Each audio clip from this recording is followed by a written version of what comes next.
Pourquoi le paradis pour les hommes est sous les pieds de la mère, tandis que pour la femme, c'est le mari? Parce que l'islam est une société patriarcale. Euh, le paradis pour les hommes est sous les pieds de la mère, comme c'est cité dans un hadith. Ilzam qadamayha. Le prophète sallallahu alayhi wa sallam, il dit à un compagnon qui lui avait demandé de participer à un combat surrogatoire. Il lui a dit attache-toi à ses pieds parce que c'est là que se trouve le paradis. Parce que notre mère, c'est la personne la plus importante dans notre entourage, parce qu'Allah subhanahu wa ta'ala lui a donné un rôle qui est extrêmement important, parce qu'elle a sacrifié énormément pour nous. وَصَّيْنَا الْإِنسَانَ بِوَالِدَيْهِ, comme Allah subhanahu wa ta'ala dit à plusieurs passages du Coran. وَصَّيْنَا الْإِنسَانَ بِوَالِدَيْهِ وَوَصَّيْنَا الْإِنسَانَ بِوَالِدَيْهِ حُسْنًا وَوَصَّيْنَا الْإِنسَانَ بِوَالِدَيْهِ إِحْسَانًا. Nous avons fait la recommandation à l'homme de bien traiter ses parents. Nous avons fait la recommandation à l'homme de traiter convenablement ses parents en leur apportant le bonheur. Nous avons fait la recommandation à l'homme de traiter ses parents avec l'excellence, ihsan. Et donc Allah subhanahu wa ta'ala, il recommande le comportement vers les parents, surtout vis-à-vis de la mère, parce que c'est celle qui fait les plus grands sacrifices pour l'enfant, ne serait-ce que le fait qu'elle le porte dans son ventre, comme Allah subhanahu wa ta'ala dit hamalatu ummuhu wahnan ala wahn wa fisamuhu fi amayn وفصاله في عامين أن يشكر لي ولوالديك إلي المصير. Sa mère l'a porté difficulté après difficulté, fatigue après fatigue. وفصاله في عامين. Et ensuite, son sevrage et cette séparation de la mère, elle se fait en 2 ans. أن يشكر لي ولوالديك إلي المصير. Remercie-moi ainsi que tes parents, car c'est vers moi que se fait le retour. Donc Allah subhanahu wa ta'ala, il nous recommande le comportement vers la mère, parce que c'est elle qui a donné le plus grand des sacrifices. Celui qui ne remercie pas les créatures, il ne remercie pas Allah subhanahu wa ta'ala. Et donc c'est la raison pour laquelle, pour l'homme, et comme pour la femme, ça vaut de manière générale, l'homme et la femme ont l'accès au paradis qui est sous les pieds de leur mère. Et c'est une image que le prophète sallallahu alayhi wa sallam il donne. C'est-à-dire rendre lui service, jusqu'à être à ses pieds. Pas dans le sens de l'humiliation, mais dans le sens du service. Et c'est là que se trouvera le paradis. Et pour la femme, le paradis est sous l'agrément de son mari, parce que son mari est celui qui s'occupe d'elle, est celui qui la gère, est celui qui prend la responsabilité du foyer, est celui qui est l'épaule sur laquelle elle se repose. Et on sait que, étant donné que la société islamique est patriarcale, eh bien la responsabilité entière est donnée pour le mari. C'est pour cela que le mari, il a un grand mérite vis-à-vis de la femme, parce qu'il a une énorme responsabilité vis-à-vis d'elle. Une responsabilité d'éducation, une responsabilité de protection, une responsabilité d'accompagnement. Oui, le mari, c'est un éducateur pour la femme. Le mari, c'est un éducateur pour la femme. C'est pour cela que Allah subhanahu wa ta'ala nous dit par rapport à la femme qui n'obéit pas à son mari, فَعِظُوهُنَّ وَهْجُرُوهُنَّ فِي الْمَضَاجِعِ وَاضْرِبُوهُنَّ, le verset que beaucoup ne comprennent pas ou pensent que c'est un verset duquel on a honte. On n'a pas honte, absolument pas. On n'a absolument pas honte de ce verset. Au contraire, on est fiers de toutes les paroles d'Allah subhanahu wa ta'ala. Parce que on comprend les paroles d'Allah azza wa jal dans un ensemble. Et on sait que, étant donné que la société islamique est patriarcale, c'est le mari qui a la responsabilité du foyer. Et donc le mari, il a le rôle d'éducateur vis-à-vis de sa femme. C'est pour cela que la femme, elle a un rapport vis-à-vis du mari qui est de le considérer comme son père. C'est pour cela que le mari, ça devient le mahram numéro 1 de la femme, avant même son père. La femme, elle a des obligations vis-à-vis de son mari qu'elle n'a pas vis-à-vis de son père lorsqu'elle se marie. L'homme qui est le plus important dans la vie d'une femme avant qu'elle se marie, c'est son père. Et après qu'elle se marie, c'est son mari.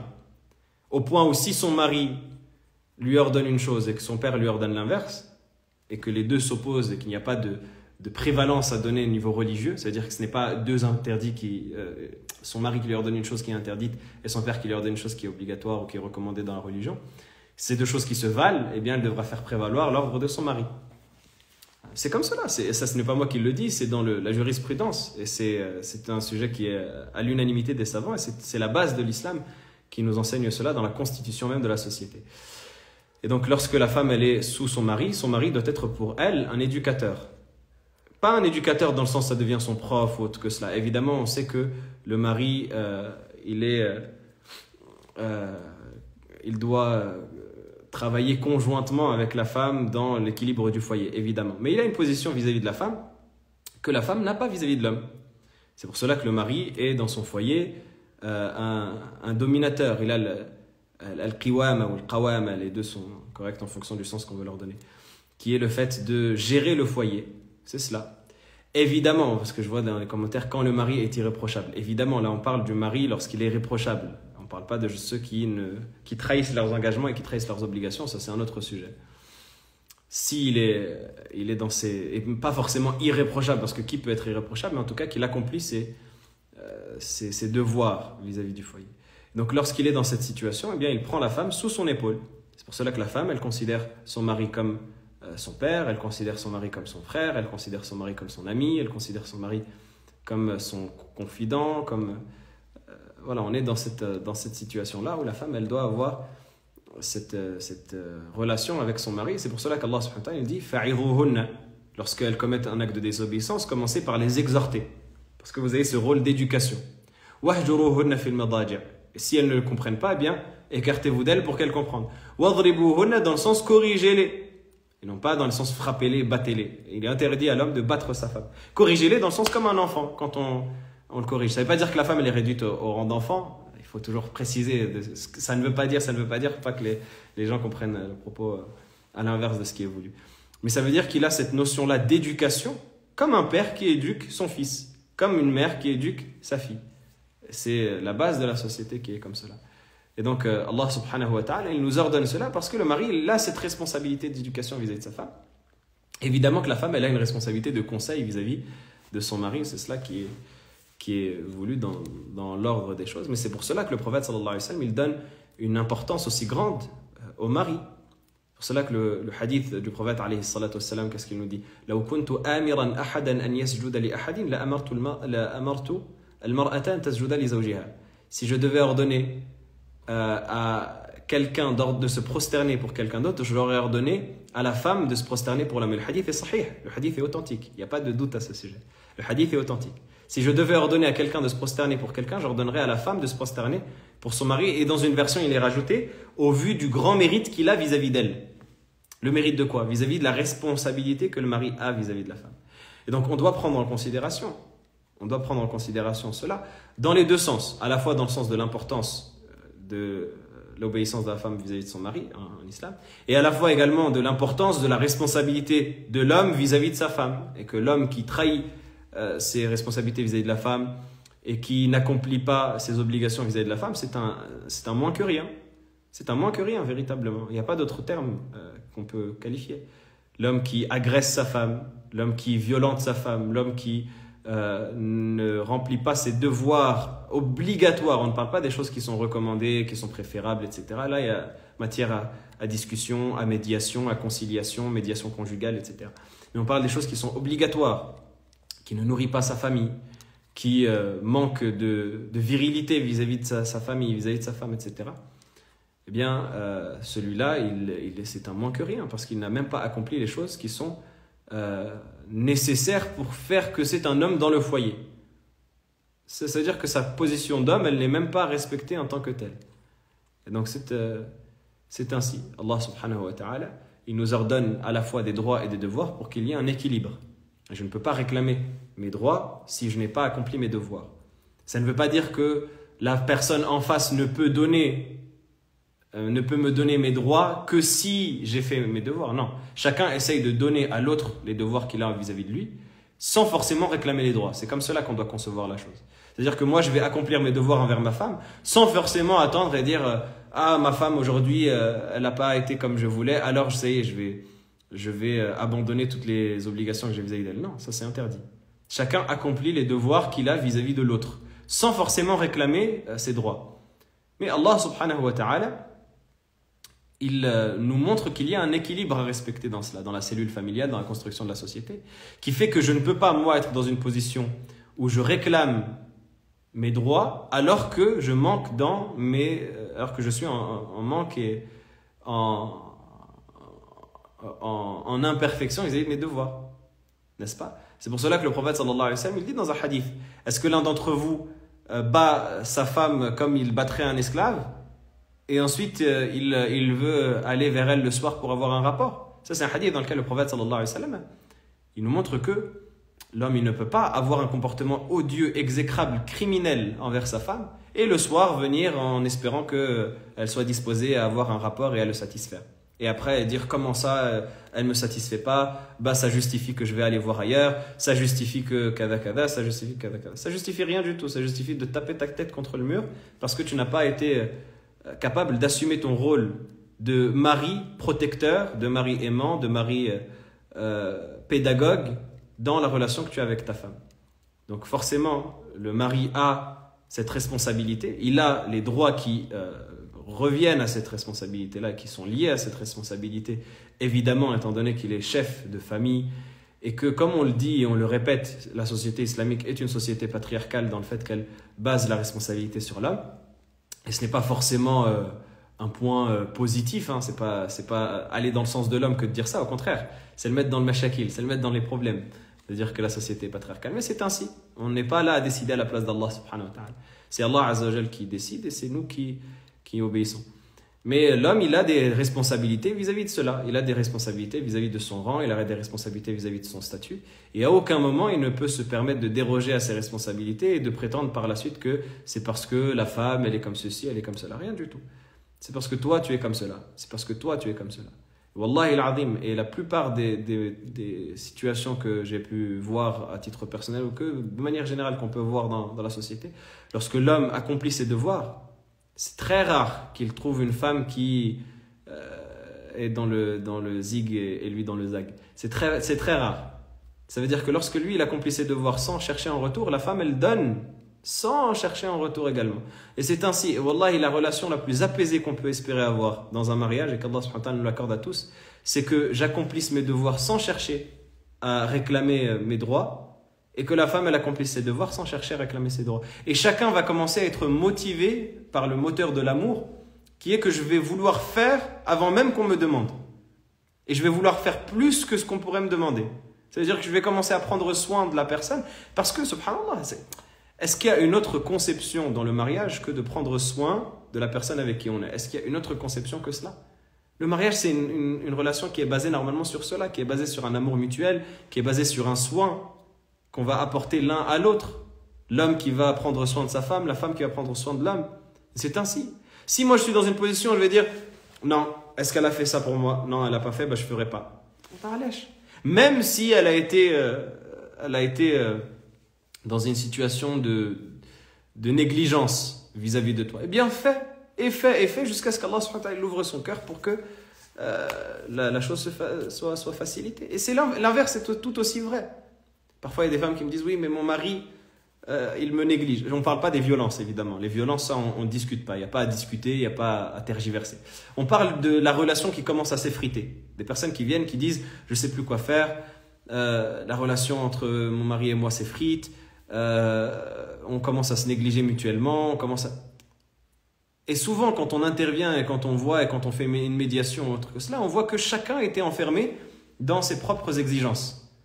La femme, elle dit oui, mais avant-hier, je t'ai demandé de l'aide sur telle chose et tu n'étais pas là. Et l'homme, il commence à citer oui, mais la semaine dernière. Et elle, oui, mais il y a un mois. Et là, chacun s'est enfermé dans ses exigences. Chacun s'est enfermé, dans ses exigences et a commencé à réclamer de l'autre avant de vouloir faire lui. Alors que normalement, on met cette étincelle-là qui fait démarrer. Et évidemment, après, si on est bloqué dans une situation où plus on fait, on se consume avec une personne qui ne fait que réclamer sans donner en retour. Là, il y a nécessité à faire une conciliation, une médiation, à essayer de rappeler à chacun ses droits et ses devoirs. Et si jamais il y a séparation, bien, comme Allah subhanahu wa ta'ala dit, s'ils doivent se séparer, Allah azza wa jalla enrichira chacun de par sa grâce. Et donc, on doit avoir cette conception-là. Et quand on a cette conception-là, l'équilibre de la société, il est établi. Et l'homme, il a cette position de garant vis-à-vis de sa femme. Il a cette position-là d'éducateur vis-à-vis de sa femme. Et c'est la raison pour laquelle la femme, elle lui doit derrière l'obéissance et le suivi que le prophète sallallahu alayhi wa sallam mentionne de ses hadiths pour répondre à la question initiale, parce qu'on rappelle que la question était sur pourquoi est-ce que la femme, il est dit que son paradis est chez son mari. Évidemment, il est rapporté dans le hadith d'Ibn Hibban, radiyallahu ta'ala anhu, qui est dit que la femme, lorsqu'elle prie ses 5 prières, qu'elle jeûne son mois, qu'elle préserve sa chasteté et qu'elle obéit à son mari, il lui sera dit entre au paradis par la porte que tu veux. Et la précision est qu'elle obéit à son mari, elle est importante. Et le hadith est authentique, encore une fois, il n'y a pas à tergiverser la signification. Pourquoi cela? Parce qu'on a respecté cet ordre-là de la société qui est nécessaire. Et évidemment, quand l'homme n'accomplit pas ses devoirs, et quand l'homme est défaillant dans son foyer, et quand l'homme n'est pas un homme, bien évidemment qu'il est plus à blâmer que le reste du foyer peut-être. Parce que c'est à partir de sa faille à lui que la cellule familiale a commencé à se briser. Et pas l'inverse. Généralement, lorsque l'homme fait son rôle d'homme et qu'il accomplit son rôle d'homme avec virilité, dans le sens positif de la virilité, qu'il assume d'être un homme, qu'il assume les responsabilités qu'il a en tant qu'homme, qu'il assume l'éducation qu'il doit donner à son foyer, la pédagogie qu'il doit apporter, etc., etc. Généralement, wallahi, c'est très rare d'avoir une situation où derrière la femme, elle ne donne pas ce qu'il faut, et derrière les enfants même ne donnent pas ce qu'il faut. Et au contraire, il est respecté, il est mu'azzaz mukarram, il est respecté, honoré dans son foyer à partir du moment où il accomplit son rôle. Et même de son vivant et après sa mort, et ça m'est déjà arrivé de parler avec combien de couples, même de personnes âgées, où la femme, elle dit « Mon mari, il est comme ceci, mon mari, il est comme cela. Mon mari, c'est un rajal, mon mari, il accomplit ce qu'il doit accomplir, mon mari ne nous a jamais laissé au dépourvu. » Et elle commence à citer des choses qui, subhanallah, montrent à quel point il y a cet attachement qui reste par l'admiration qu'il y a vis-à-vis du mari. Et automatiquement, quand on a une personne comme cela dans le foyer, bien la femme, subhanallah, elle est prédisposée à cela. Et c'est peut-être une parole qui ne va pas plaire à certains, mais c'est une réalité. Et c'est une réalité de laquelle on ne peut pas fuir. La femme, elle est prédisposée à cela. Et wallahi, de ma maigre expérience, et de l'expérience de toutes les personnes que j'ai eu à connaître dans ce milieu, et de toutes les choses que j'ai pu voir de près comme de loin, 99,9% des cas, la femme, elle demande qu'il y ait un mari qui soit prédominant dans le foyer, qui soit synonyme pour elle de sécurité, qui soit synonyme pour elle, pardon, de gestion du foyer, qui soit garant du foyer, qui soit éducateur, qui soit au-dessus de sa famille dans le sens positif du terme. Elle demande qu'il y ait cela. Parce que sa nature, elle est prédisposée à cela. Sa nature, elle est prédisposée à rechercher chez l'homme cela. Et quand elle ne trouve pas chez l'homme ces significations-là, eh bien c'est là qu'elle commence à vouloir combler le vide, parce que c'est normal. Parce que c'est normal, surtout quand elle a une notion de responsabilité, eh bien c'est elle commence à vouloir combler le vide et à prendre le rôle qui n'est pas le sien. Et c'est là où on voit qu'il y a une brèche qui se fait dans la famille, on voit qu'il y a une porte qui s'ouvre vers le mal. Parce que l'homme a été défaillant et parce que l'homme a fait que la femme, elle prenne un rôle qui n'est pas le sien par défaut. Souvent pas parce qu'elle ne le veut, subhanallah. Combien de questions j'ai eu, et même peut-être que vous l'avez vu en live, des dizaines de questions. La femme me dit, mon mari exige de moi que je travaille pour participer aux dépenses du foyer. Mais où est-ce qu'on a vu ça? Où est-ce qu'on a vu un homme qui a l'audace, et il faut le dire, c'est le terme qui est nécessaire, l'audace, le manque de hashma, le manque de pudeur, d'aller dire à sa femme, va travailler. Ouvre la porte le matin, à 8h du matin, prends le métro, tape-toi 1 heure de transport collé aux gens et va me ramener de l'argent. Où est-ce qu'on a vu ça? Normalement, wallahi al-azim, même si tu dois te casser le dos de 6h du matin jusqu'à 23h du soir à ramasser des fagots par terre et à les vendre au marché pour 1 ou 2 ou 3 écus, pour pas donner de monnaie en fonction du pays où on est, pour 5-6 sous qu'on peut avoir, eh bien ce sera meilleur pour toi que de demander à ta femme d'aller travailler. Sois viril. Et cette hishma-là, cette honte, qui est que, de la même manière que tu ne vas pas demander à un enfant ça ne veut pas dire que la femme c'est un enfant, encore une fois, mais c'est dans le sens de l'affection, dans le sens de la responsabilité. De la même manière que tu ne vas pas demander à ton enfant en bas âge d'aller travailler pour ramener de l'argent, c'est la même chose que tu dois avoir en termes de protection, en termes d'accompagnement et d'équilibre vis-à-vis de la femme. C'est comme cela. La femme, elle est dans son foyer, c'est un pilier du foyer, c'est le pilier du foyer. Et l'homme, ça ne veut pas dire qu'elle ne doit pas sortir du foyer, c'est un autre sujet. Elle peut sortir en fonction de ce que la bienséance exige et avec l'autorisation du mari, parce que ça va dans les deux sens. Mais la femme, elle doit être pilier du foyer. L'homme, il doit être dans cette responsabilité-là vis-à-vis de son foyer et ne pas être dans ce qui est nommé dans les textes du prophète sallallahu alayhi wa sallam, la diyatha. Qu'est-ce que c'est la diyatha? Dayuth, c'est celui qui va le mal dans sa famille et qui le laisse. Il doit prendre ses responsabilités et accomplir ses devoirs. Et après cela, naturellement, les choses vont se faire naturelles, de manière naturelle. Elles vont se faire de manière apaisée, de manière sereine, de manière tranquille, de manière sans qu'il n'y ait derrière d'accrochage. Et subhanallah, c'est étonnant qu'on en arrive à cette situation où l'homme est défaillant vis-à-vis de ses responsabilités, et la femme est défaillante, et l'homme va commencer à exiger, à dire oui, kada, kada, et la femme... Cette situation de violence, ou de situation de mendicité, c'est des choses qui ne devraient même pas arriver. C'est des choses qui ne devraient même pas arriver, mais qui viennent du fait qu'on voit la relation comme étant une chimère constituée uniquement de droits que je vais exiger, d'exigences. Et on ne voit plus la relation comme quelque chose d'harmonieux, où l'on va installer une entraide, qui va faire que l'on va se consolider les uns et les autres sur les objectifs qu'on a en commun et sur les devoirs qu'on doit accomplir les uns vis-à-vis des autres. Wallahu a'lam.